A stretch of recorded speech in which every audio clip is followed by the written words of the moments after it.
એકાંત, મૌન અને ધ્યાન અધ્યાત્મ માર્ગમાં પ્રવેશવા માટેની આવશ્યક શરતો છે. મનની મલિનતાનો ત્યાગ તે જ મોક્ષ છે. જ્યારે બધી કામનાઓ અને ભયનો વિચ્છેદ થાય છે ત્યારે મન શુદ્ધ બને છે. રામ, લક્ષ્મણ અને સીતા વનવાસમાં એક પછી એક નાના નાના વનો, નદીઓ, ઉપવનો પસાર કરતા કરતા છેવટે દંડકારણ્યમાં આવ્યા છે. દંડકારણ્યમાં એક ઘટના બને છે કે પ્રતિવાસુદેવ રાવણની બહેન સુપર્ણખા આ દંડકારણ્ય વનમાં ફરવા નીકળી છે અને તેણે આ બે રાજકુમારોને અને આ સીતાને જોઈ. ત્યારે રામનું અતુલનીય સ્વરૂપ જોઈ સુપર્ણખાને તેના પ્રત્યે આસક્તિ થાય છે અને તે તેમની પાસે આવીને રામને વિનવે છે કે તમે મારો પત્ની તરીકે સ્વીકાર કરો. અને સુપર્ણખા ના મોહિત વચનોની રામ ઉપર કોઈ અસર થતી નથી અને રામ સુપર્ણખાને સમજાવે છે કે મેં એક પત્ની વ્રત ધારણ કરેલું છે, તેથી હું તારી સાથે કોઈ પણ પ્રકારે લગ્ન કરી શકું તેમ નથી. આ વાત સાંભળ્યા પછી સુપર્ણખા થોડી ક્રોધિત થાય છે અને રામના નાના ભાઈ લક્ષ્મણને પોતાની જાળમાં ફસાવવાનો પ્રયત્ન કરે છે, પરંતુ વાસુદેવ ઉગ્રતા ધારણ કરીને તેનું નાક કાપી નાખે છે. આમ સુપર્ણખા લક્ષ્મણ વાસુદેવ દ્વારા દંડિત અને પીડિત થઈને પોતે પોતાના ભાઈ રાવણ પાસે આવીને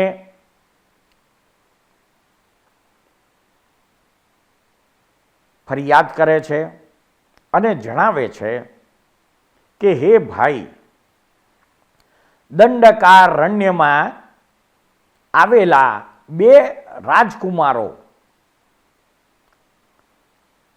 અને તેમાં સીતાનું જે રૂપ છે એ સ્ત્રી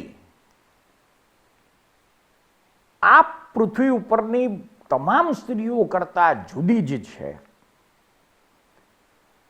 સુરાસરની સ્ત્રીઓને દાસી કરે તેવું તેનું રૂપ ત્રણેય લોકમાં અનુપમ અને વાણીથી ન કહી શકાય તેવું છે. માટે તમે તેને મેળવીને જ જંપો. રાવણ પોતાની બહેન સુપર્ણખાના ઉપર વિશ્વાસ કરી સીતાનું હરણ કરવા માટે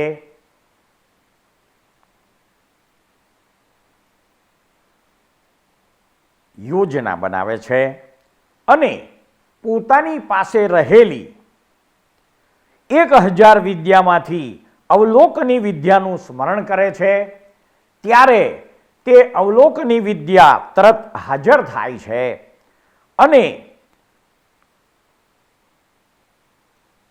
તે વિદ્યા રાવણને જણાવે છે કે વાસુકી નાગના મસ્તક ઉપરથી રત્ન લેવું સહેલું છે, પણ રામ સમીપેથી સીતાને લેવાનું દેવતાઓને પણ સહેલું નથી. પરંતુ એક ઉપાય છે કે તમે ચાલાકી કરીને તમારી આજ્ઞામાં વર્તતા રૂપ બદલનાર કોઈ રાક્ષસની સહાય લઈ શકો છો. ત્યારે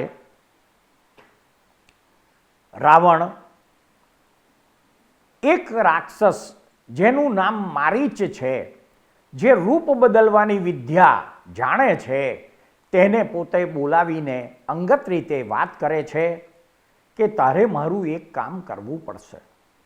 અને મારીચને આખી યોજના જણાવે છે કે તારે સોનેરી મૃગ બની અને દંડકારણ્યમાં રહેલા આ બે રાજકુમારની કુટીરની બહાર વિહાર કરવાનો છે અને તારા ઉપર જ્યારે તેમની સાથે રહેલી સીતા નામની અનુપમ રૂપ સુંદરી તને જુએ ત્યાર પછી તારે જો એને મેળવવા માટે એ આગ્રહ કરે તો તારે ત્યાંથી પલાયન થઈ અને એમને દૂર લઈ જવાના છે. આ યોજના મુજબ મારીચ સોનેરી મૃગનું રૂપ ધારણ કરી દંડકારણ્યમાં રહેતા રામ, લક્ષ્મણ અને સીતાની કુટીરની આગળ ઘાસ ચરતું પ્રતીત થાય છે. આ દ્રશ્ય જોઈ સીતા મોહિત થાય છે અને રામને જણાવે છે કે મારે આ સોનેરી મૃગના હરણનું ચર્મ જોઈએ છે, તો તમે તેનો શિકાર કરો. રામ સમજાવે છે કે આ દંડકારણ્યમાં માયાવી ઘણા રાક્ષસો, પુરુષો, સ્ત્રીઓ રહેલા છે. આમાં મોહિત થવા જેવું નથી, પરંતુ સ્ત્રી હઠ, શાસ્ત્રોમાં સ્ત્રી હઠનું વર્ણન કર્યું છે. સીતા હઠ લઈને બેઠી છે અને રામને પોતે શિકાર કરવા માટે જણાવે છે. ભાગ્યનો ખેલ કેવો વિચિત્ર છે તે અહીં સમજાય છે. રામ છેવટે લક્ષ્મણને સીતાની રક્ષા કરવાનું કાર્ય સોંપી હરણની પાછળ જાય છે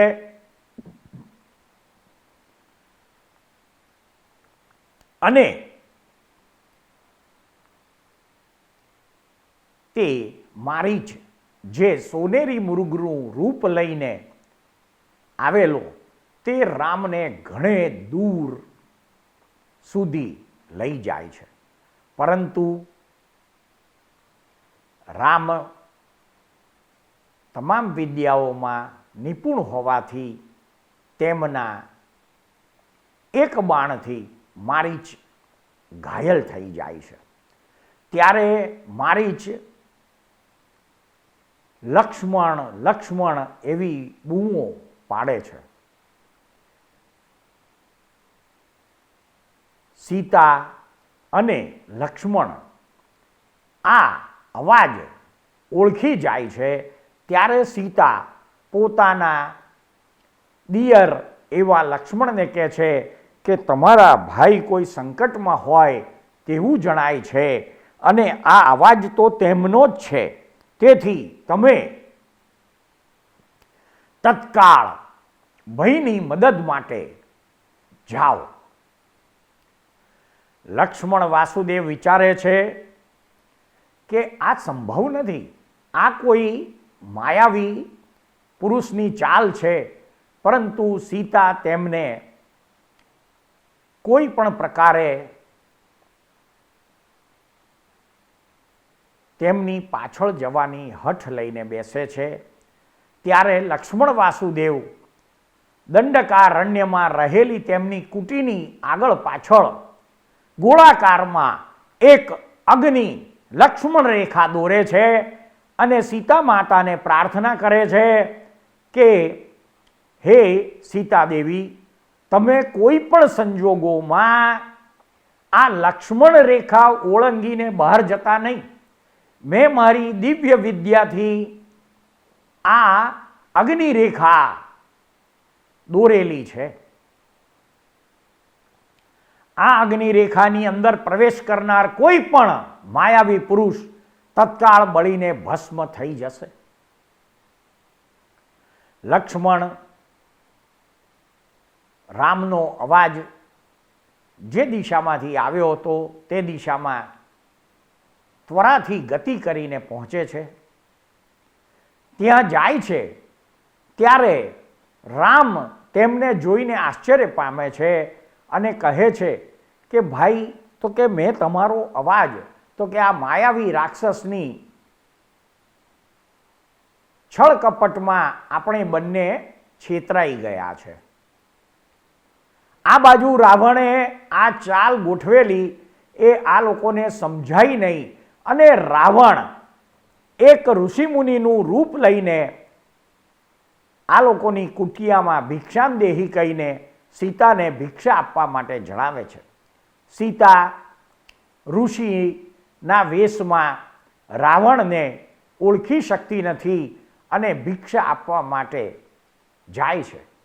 રાવણ લક્ષ્મણ રેખા ઓળંગીને અંદર દાખલ થઈ શકતો નથી, તેથી સીતા માતાને પ્રભાવિત કરવા કહે છે કે હે માતા, તમે આ રેખાની બહાર આવીને મને ભિક્ષા આપો તો જ હું ભિક્ષા સ્વીકારીશ. સીતા માતા ઋષિના વેશમાં રાવણને ઓળખી શકી નહીં અને રેખાની બહાર આવીને જેવી ભિક્ષા આપે છે તેવો જ રાવણ મૂળ રૂપમાં પ્રગટ થઈને તેનું અપહરણ કરીને પુષ્પક વિમાનમાં જબરજસ્તીથી બેસાડીને આકાશ માર્ગે લઈ જાય છે. તે સમયે જાનકીને રડતા સાંભળીને જટાયુ નામનો પક્ષી તે સ્ત્રીને કહે છે કે તમે ભય રાખશો નહીં, હું આવી પહોંચ્યો છું અને પોતાના તીક્ષ્ણ નખોની અણીઓથી હળ વડે ભૂમિની જેમ તે મોટા પક્ષીને રાવણના ઉરસ્તરને ઉજરડી નાખ્યું. રાવણે ક્રોધ કરી દારૂણ ખડગ ખેંચી તેના વડે તેની પાંખોને છેદી નાખી અને તે પૃથ્વી પર પડી ગયો. રાવણ નિશંક થઈને સીતાને પુષ્પક વિમાનમાં બેસાડી પોતાના મનોરથ પૂર્ણ કરી આકાશ માર્ગે ચાલ્યો. તે વખતે શત્રુઓને મથન કરનારા હે નાથ રામભદ્ર, હે વત્સ લક્ષ્મણ, હે પૂજ્ય પિતા, હે મહાવીર બંધુ ભામંડલ, બલીને કાગડો ઉપાડી જાય તેમ આ રાવણ છળથી તમારી સીતાને હરણ કરી જાય છે. આ પ્રમાણે રુદન કરતી સીતા ભૂમિ અને આકાશને રોવડાવવા લાગી. માર્ગમાં અર્કજ જટીના પુત્ર રત્ન જટીના ખેચરે આ રુદન સાંભળી વિચાર કર્યો કે જરૂર આ રામની પત્ની સીતાનું રુદન જણાય છે અને આ શબ્દ સમુદ્ર પર સંભળાય છે, તેથી જરૂર રાવણે રામ લક્ષ્મણને છેતરીને સીતાનું હરણ કર્યું હોય એમ લાગે છે.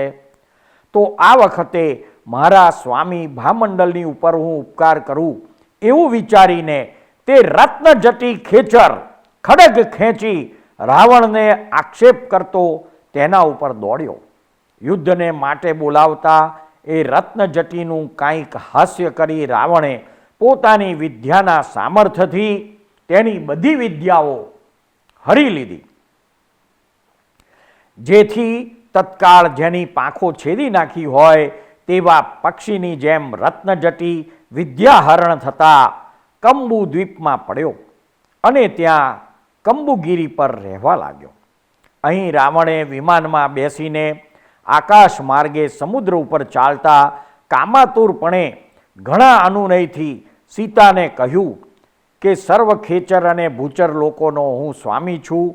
તેની પટરાણીના પદને તમે પ્રાપ્ત થયા છો, તે છતાં કેમ રડો છો? હર્ષને સ્થાને તમે શોક શા માટે કરો છો? પૂર્વે મંદ ભાગ્યવાળા રામની સાથે તમને જોડી દીધા એ વિધિએ યોગ્ય કર્યું નથી. તમે મને તમારો પતિ માનો. આ પ્રમાણે રાવણ કહેતો હતો. તે વખતે ભક્તિથી મંત્રની જેમ રામ એ 2 અક્ષરનો જપ કરતા સીતા નીચું જોઈને બેસી રહ્યા. એટલે કામાતુર રાવણે જાનકીના ચરણમાં પોતાનું મસ્તક મૂક્યું અને પગે લાગ્યો. તે વખતે પરપુરુષના સ્પર્શથી કાયર એવા સીતાએ પોતાના ચરણ તેનાથી દૂર લઈ દીધા. પછી સીતાએ આક્રોશથી તેને કહ્યું, અરે નિર્દય અને નિર્લજ્જ, થોડા સમયમાં પરસ્ત્રીની કામનાના ફળરૂપ મૃત્યુ તને પ્રાપ્ત થશે. એ સમયે સારણ વગેરે મંત્રીઓ અને બીજા રાક્ષસ સામંતો રાવણની સન્મુખ આવ્યા. પછી મોટા ઉત્સાહવાળો અને મહાસાહસ કામ કરનારો પરાક્રમી રાવણ મોટા ઉત્સવવાળી લંકાપુરીમાં આવ્યો.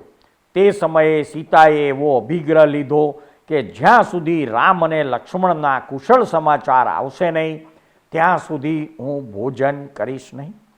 પછી લંકા નગરીની પૂર્વ દિશામાં રહેલા દેવતાને ક્રીડા કરવાના નંદનવન જેવા અને ખેચરોની સ્ત્રીઓને વિલાસના ધામરૂપ દેવરમણ નામના ઉદ્યાનમાં રક્ત અશોક વૃક્ષની નીચે ત્રિજટા અને બીજા રક્ષકોથી વીંટાયેલા જાનકીને મૂકીને રાવણ હર્ષ પામતો પોતાના ધામમાં ગયો.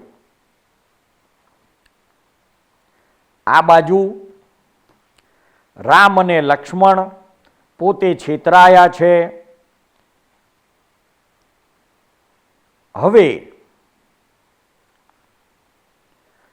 આ વાત સાંભળી તેઓ પાછા પરત તત્કાળ પોતાના સ્થાને આવ્યા અને કુટીર ખાલી જોઈ ત્યારે તેમને ખ્યાલ આવી ગયો કે સીતાનું હરણ થયું છે.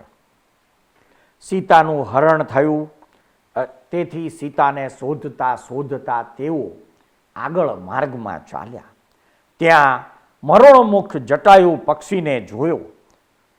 જોઈને તીક્ષ્ણ બુદ્ધિએ રામચંદ્રે વિચાર્યું, કોઈ માયાવીએ છળ કરીને મારી પ્રિયાનું હરણ કર્યું છે અને હરણથી ક્રોધ પામીને તેની સામે થયેલા આ મહાત્મા પક્ષીએ તેને રોકવાનો પ્રયત્ન કર્યો હોય એવું જણાય છે. અહીં રામચંદ્ર પોતે જટાયુ પક્ષીરાજને આશ્વાસન આપે છે અને કહે છે કે તમે જે કાર્ય કર્યું તે સારું હતું. હવે તમે સુખેથી ખેદ કર્યા વગર મરણ પામો અને મૃત્યુ પામીને સદગતિ પ્રાપ્ત કરો. અને જટાયુની સદગતિ થાય છે. ત્યાર પછી રામ અને લક્ષ્મણ સીતાની શોધ માટે અન્ય ચારે બાજુ આકુળ વ્યાકુળ થતા જંગલમાં ભટકવા લાગ્યા. હવે ત્યાં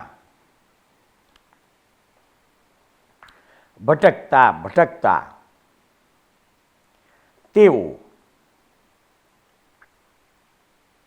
જંગલમાં ખેદ પામતા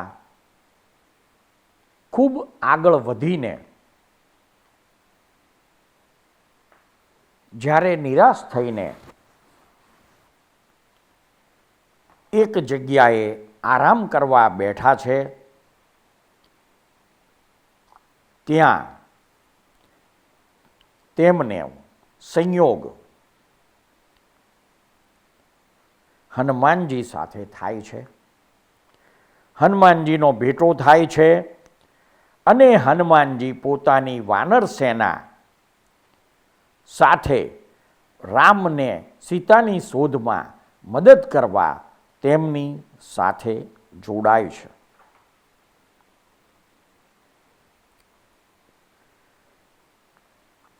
ત્યાર પછી હનુમાનજીના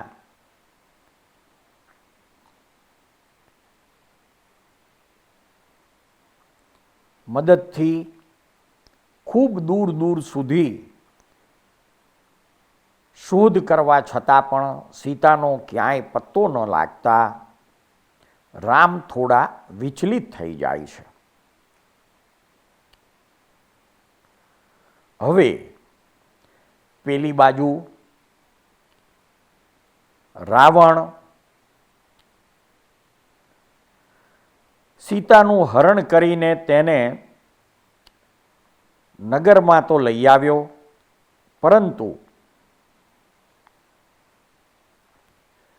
પોતે સીતાને સમજાવી શક્યો નથી. તેથી થોડોક નિરાશ થઈને પોતાની સૈયા ઉપર આળોટતો હોય છે. તે સમયે મંદોદરીએ આવીને કહ્યું કે હે સ્વામી, મનુષ્યની જેમ આમ નિશ્ચેષ્ટ થઈને કેમ રહ્યા છો?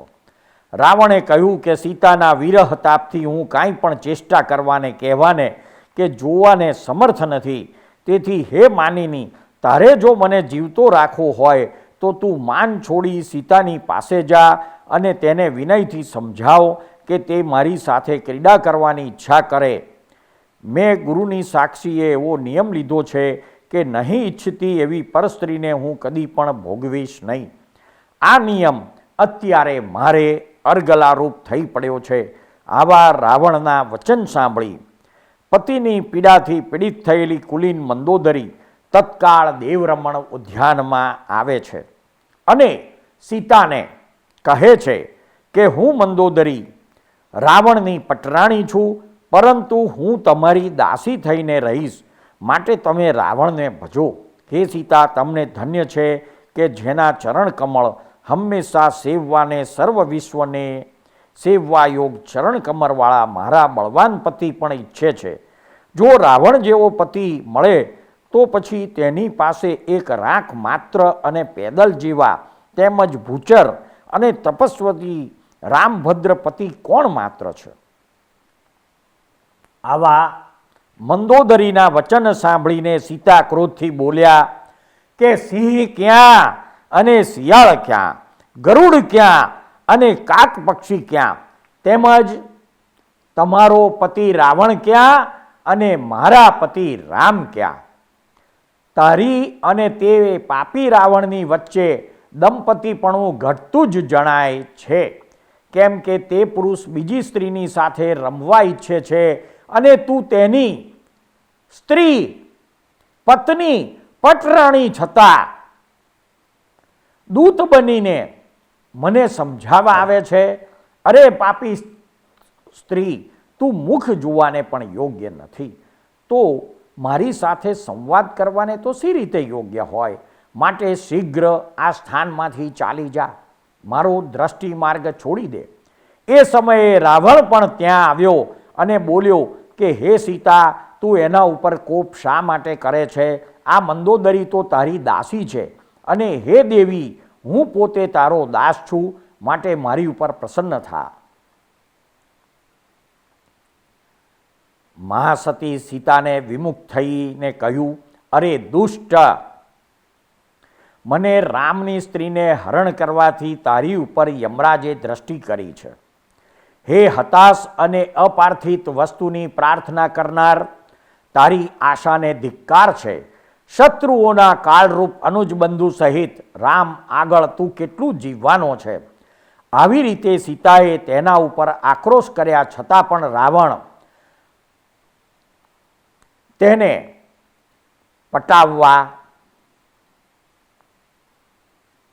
મીઠા વચનો બોલે છે. એ સમયે જાણે વિપત્તિમાં મગ્ન થયેલ સીતાને જોઈ શક્યો ન હોય તેમ સૂર્ય પશ્ચિમ સમુદ્રમાં અસ્ત પામ્યો અને ઘોર રાત્રિ પરવર્તી.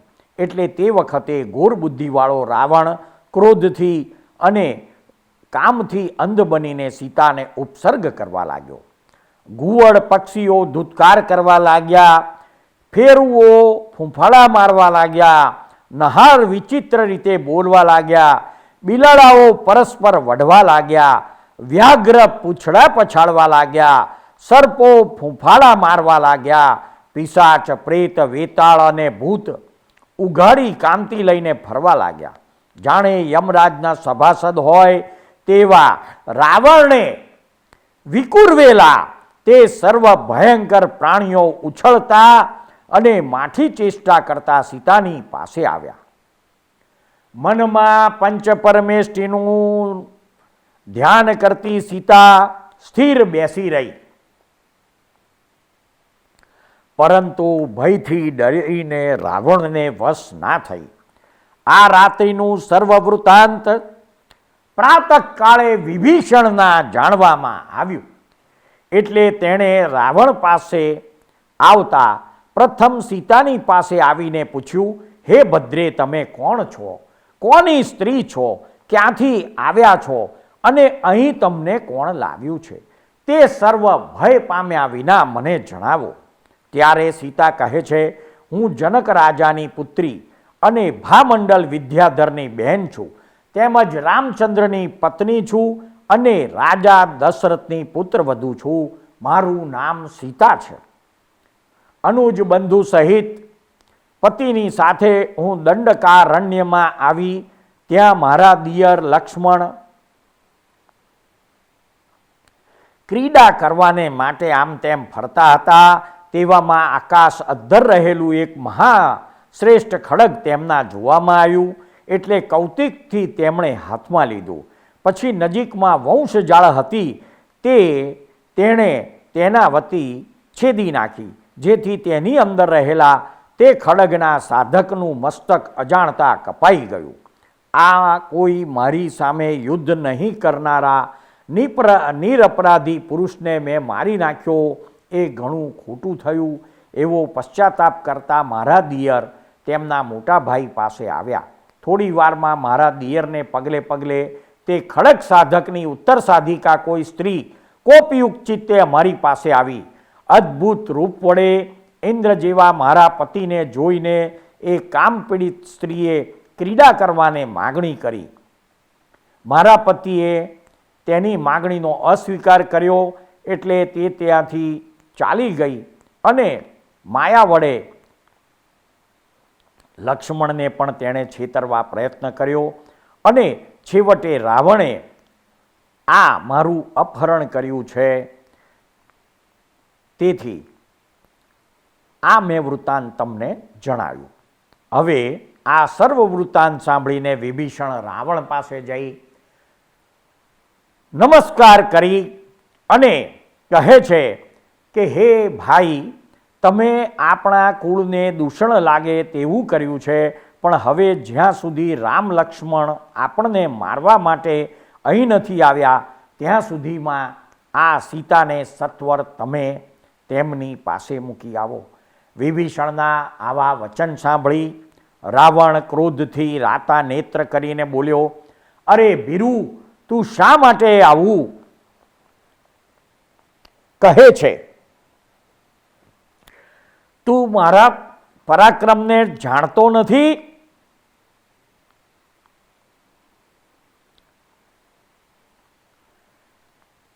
આ સીતા અનુનય કરવાથી અવશ્ય મારી સ્ત્રી થશે અને જો એ બિચારા રામ લક્ષ્મણ અહીં આવશે તો હું તેમને મારી નાખીશ. વિભૂષણે કહ્યું, હે ભ્રાતા, જ્ઞાનીનું વચન સત્ય થવાનું જણાય છે કે રામની પત્ની સીતાને માટે આપણા કુળનો ક્ષય થવાનો છે. નહીં તો આ ભક્ત બંધુનું વચન તું શા માટે ન માને અને મેં માર્યા છતાં દશરથ રાજા કેમ જીવે? હે મહાભુજ, જે ભાવિ વસ્તુ છે તે અન્યથા થવાની નથી. તથાપિ હું તમને પ્રાર્થું છું કે આપણા કુળનો ઘાત કરનારી સીતાને છોડી દો. વિભીષણની આવી વાત સાંભળીને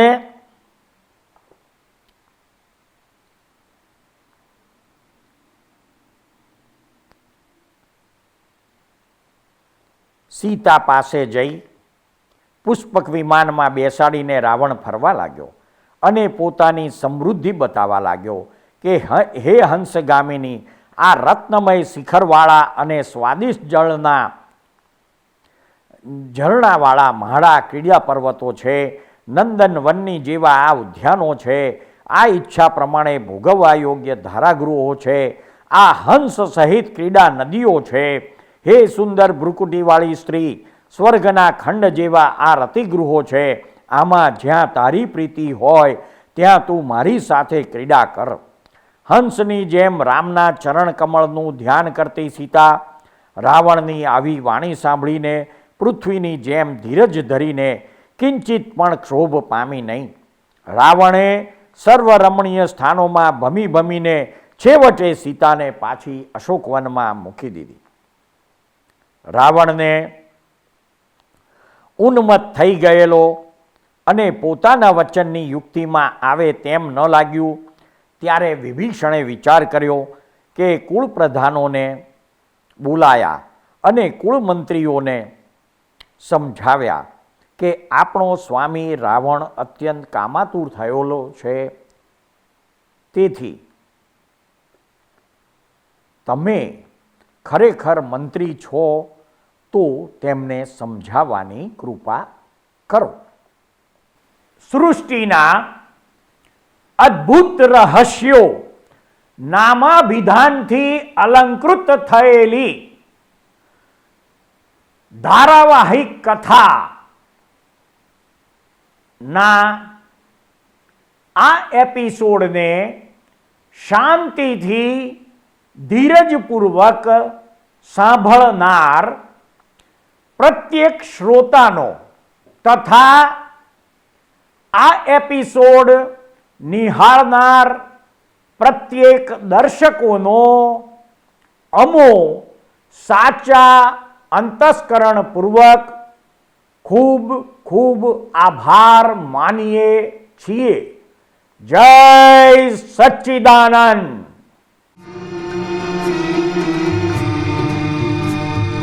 આ દુનિયામાં સર્વે જીવને સુખ ને શાંતિ હુજૂરી. આ દુનિયામાં સર્વે જીવને સુખ ને શાંતિ હુજૂરી.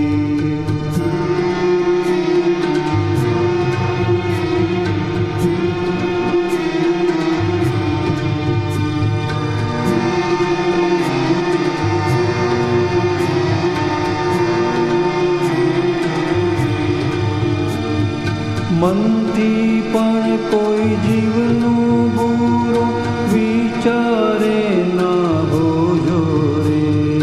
મનથી પણ કોઈ જીવનું બુરો વિચારે ના હોજો રે.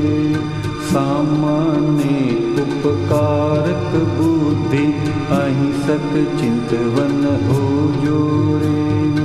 સામાન્ય ઉપકારક બુદ્ધિ અહિંસક ચિંતવન હોજો રે.